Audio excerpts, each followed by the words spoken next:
بسم اللہ الرحمن الرحیم۔ السلام علیکم ناظرین محترم، آج کی اس ویڈیو میں آپ کو بتایا جائے گا کہ اسلام نے سور کا گوشت حرام قرار کیوں دیا۔ پیارے ناظرین، سلطان صلاح الدین ایوبی کے زمانے میں ایک یہودی عورت تھی جو اسلام پر ریسرچ کر رہی تھی۔ اس نے اسلام کے بارے میں بہت کچھ سیکھا، بہت کچھ پڑھا۔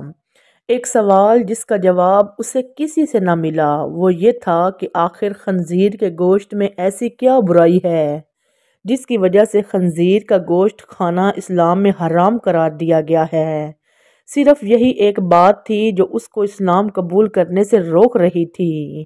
اپنے اس سوال کا جواب حاصل کرنے کے لیے وہ سلطان صلاح الدین ایوبی کے دربار میں پہنچ گئی اور عرض کیا، سلطان معظم، میں نے اسلام کے بارے میں بہت کچھ پڑھا ہے اور بہت کچھ سیکھا ہے، حتیٰ کہ میں اس جگہ پر آ کھڑی ہوئی ہوں کہ اسلام قبول کر لوں، لیکن ایک بات ہے جو مجھے اسلام قبول کرنے سے روک رہی ہے، اور وہ بات یہ ہے کہ اسلام خنزیر کا گوشت کھانے سے کیوں منع کرتا ہے۔ ناظرین محترم، اسلام نے جس چیز کے بارے میں منع کیا ہے وہاں اس کی دلیل ملی ہے، لیکن خنزیر کا گوشت حرام ہونے کی کیا وجہ ہے، اس بارے میں مجھے ابھی تک کوئی مضبوط دلیل نہیں ملی۔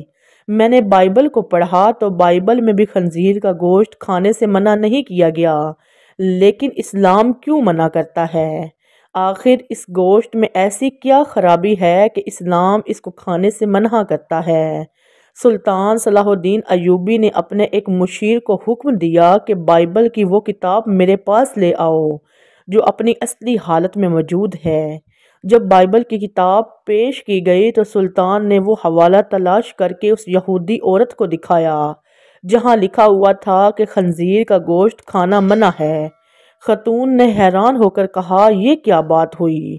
میرے پاس جو کتاب ہے اس میں تو لکھا ہے کہ خنزیر کا گوشت کھانا منع نہیں۔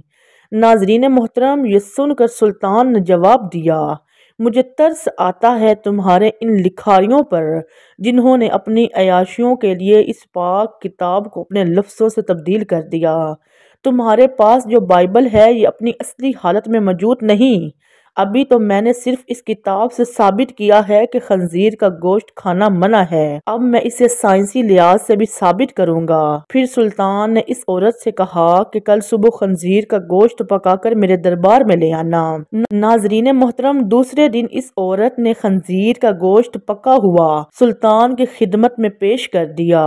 سلطان نے اس کو کراہت سے دیکھتے ہوئے کہا کہ اب اس کی بوٹی کے 2 حصے کرو۔ خاتون نے جب چھری سے بوٹی کے 2 حصے کیے تو درمیان میں سے گوشت کچا تھا۔ سلطان نے اس خاتون سے کہا، کیا تم نے اس گوشت کو اچھی طرح پکایا نہیں؟ تو وہ کہنے لگی، نہیں سلطان معظم، میں نے تو اس کو بہت اچھی طرح سے پکایا ہے۔ تو سلطان نے کہا، اب تمہاری سمجھ میں یہ بات آ گئی ہوگی کہ یہ حرام گوشت ہے، اسے جتنی بھی اچھی طرح پکایا جائے یہ درمیان میں سے کچا رہ جاتا ہے، اور جب یہ تمہارے پیٹ کے اندر جاتا ہے تو بہت سی بیماریوں کا سبب بنتا ہے۔ دوسری بات یہ ہے کہ سور جس جگہ رہتا ہے یہ اپنے ارد گرد کی تمام گندگی حتیٰ کہ انسانوں کی گندگی کو بھی کھا جاتا ہے۔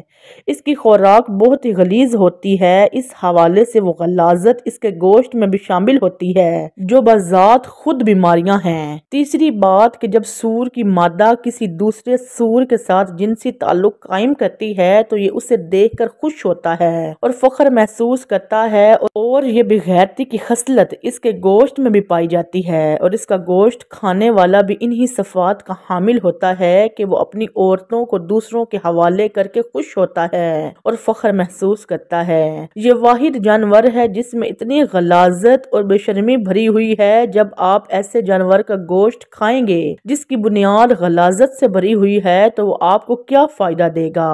ناظرین محترم، یہ بات سن کر وہ یہودی عورت صلاح الدین ایوبی کے سامنے جھک گئی اور کہا، سلطان معظم، آپ ابھی ہی مجھے کلمہ پڑھائیں۔ سلطان صلاح الدین ایوبی نے اس عورت کو کلمہ پڑھایا اور تمام دربار اللہ اکبر کے نعروں سے گونج اٹھا۔ ناظرین محترم، اسی امید کے ساتھ اجازت دیجیے کہ آپ کو ہماری ویڈیو پسند آئی ہوگی۔